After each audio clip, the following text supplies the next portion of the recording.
नमस्कार, मैं भारत का अंधा पत्रकार। मुझे कुछ नहीं दिखता, सचमुच मुझे कुछ नहीं दिखता। देखो देखो मुझे कुछ नहीं दिखता, सचमुच मुझे कुछ नहीं दिखता। मणिपुर जलता रहा, 200 से भी ज्यादा लोगों की जान चली गई, 60,000 से भी ज्यादा लोग विस्थापित हो गए, 2 महिलाओं को निर्वस्त्र करके सड़कों पर घुमाया गया, फिर भी मैंने कुछ नहीं बोला। पता है क्यों?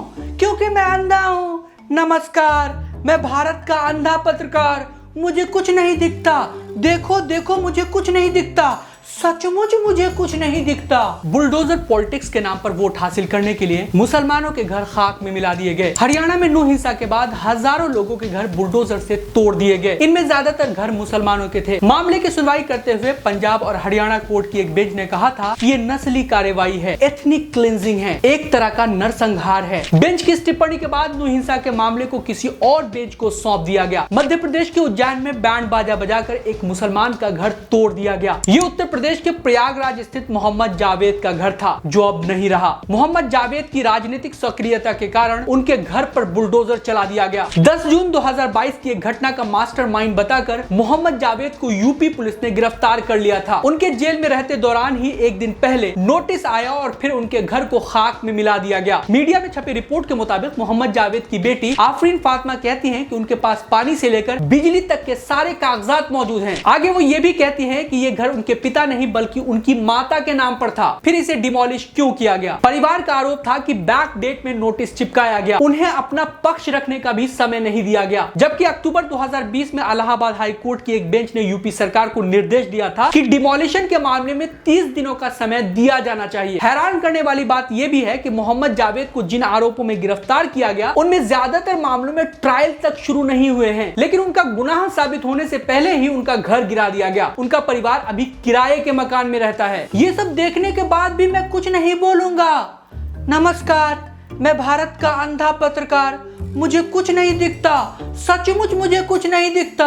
देखो देखो मुझे कुछ नहीं दिखता। दोस्तों, नीट पेपर लीक हुआ, छात्र प्रदर्शन करने के लिए सड़कों पर उतरे। यूजीसी नेट के पेपर को 5-5 हजार रुपए में बेच दिए गए। आंकड़े बताते हैं कि पिछले 7 सालों में 70 पेपर लीक्स हुए हैं। छात्रों की जिंदगी तबाह होती रही। मैं चुप था क्योंकि मैं अंधा हूं ना, मुझे कुछ नहीं दिखता। नमस्कार, मैं भारत का अंधा पत्रकार। मुझे कुछ नहीं दिखता, सचमुच मुझे कुछ नहीं दिखता।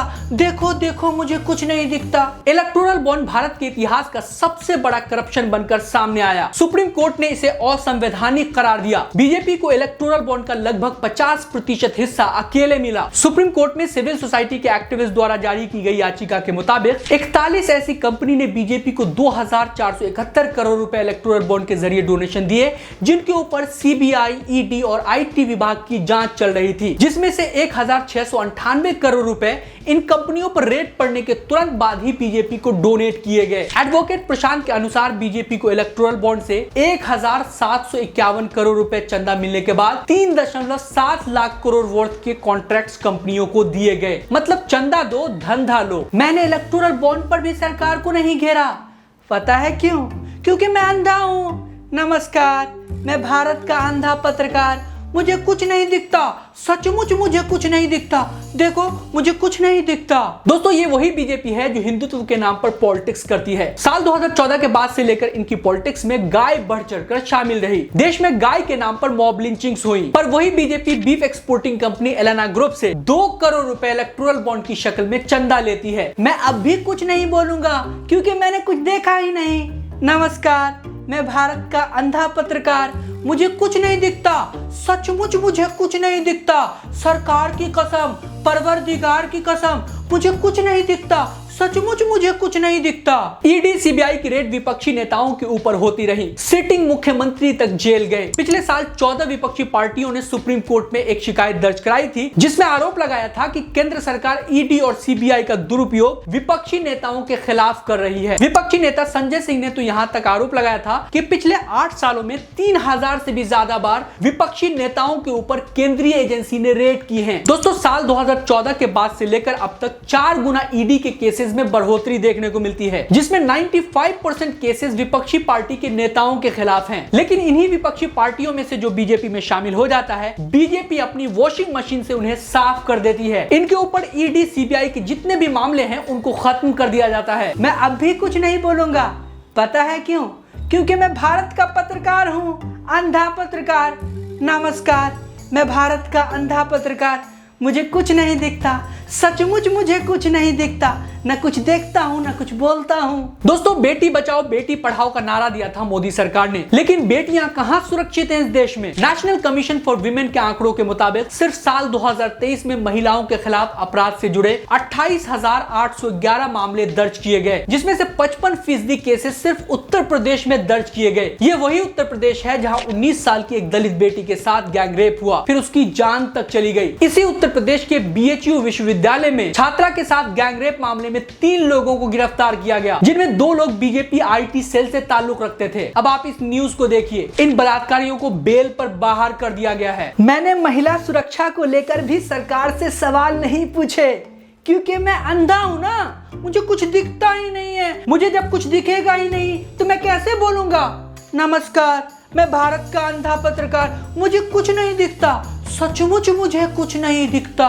देश की बेटियां जब मेडल लेकर आती हैं तो प्रधानमंत्री मोदी मल्टीपल कैमरा लगाकर बातचीत करते हैं। सब कुछ टीवी पर ब्रॉडकास्ट होता है, लेकिन यही बेटियां जब बीजेपी नेता बृजभूषण के खिलाफ यौन उत्पीड़न का आरोप लगाती हैं तो प्रधानमंत्री खामोश हो जाते हैं। बृजभूषण आज भी भाजपा में शामिल है। इतना कुछ हुआ, महिला रेसलर्स ने प्रोटेस्ट किया, उनको सड़कों पर घसीटा गया, फिर भी मैं खामोश था, क्योंकि मुझे कुछ दिखता ही नहीं है ना। मैं अंधा हूँ, भारत का अंधा पत्रकार। नमस्कार, मैं भारत का अंधा पत्रकार। मुझे कुछ नहीं दिखता, सचमुच मुझे कुछ नहीं दिखता। देश भर में मॉब लिंचिंग्स होती रही। मुसलमानों को अलग अलग तरह से हर रोज टारगेट करके राजनीति की जाती रही। उनके घरों को बुलडोजर पॉलिटिक्स के नाम पर नेस्तो नाबूद कर दिए गए। अगर मुसलमान अपराध करे तो मुझे सब कुछ दिखता है, लेकिन मुसलमान के खिलाफ कुछ अपराध हो तो मुझे कुछ नहीं दिखता है। नमस्कार, मैं भारत का अंधा पत्रकार।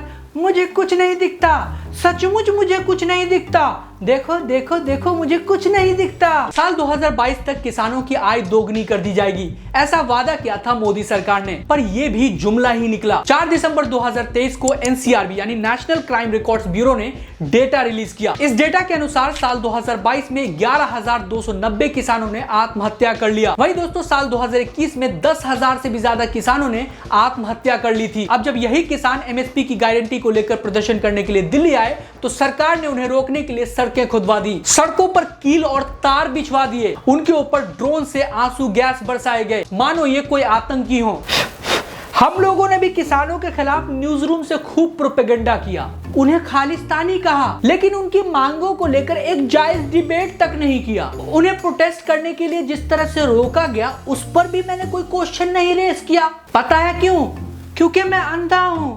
नमस्कार, मैं भारत का अंधा पत्रकार। मुझे कुछ नहीं दिखता, सचमुच मुझे कुछ नहीं दिखता। कोरोना महामारी में ऑक्सीजन सिलेंडर्स की कमी से लोगों की जानें जाती रही, हजारों लाखों की संख्या में लोगों की मौत हुई, बेरोजगारी अपने चरम पर थी, लोगों से थाली और ताली पिटवाए गए, बेचारी मासूम जनता थाली और ताली पीटने में व्यस्त हो गई। मैंने कोरोना महामारी फैलाने का जिम्मेदार तबलीगी जमात को ठहरा दिया। आपदा में भी मैंने लोगों को हिंदू मुसलमान में उलझा दिया। अस्पतालों की बदहाली पर मैंने सरकार से एक भी सवाल नहीं पूछा। पता है क्यों? क्योंकि मैं अंधा हूं।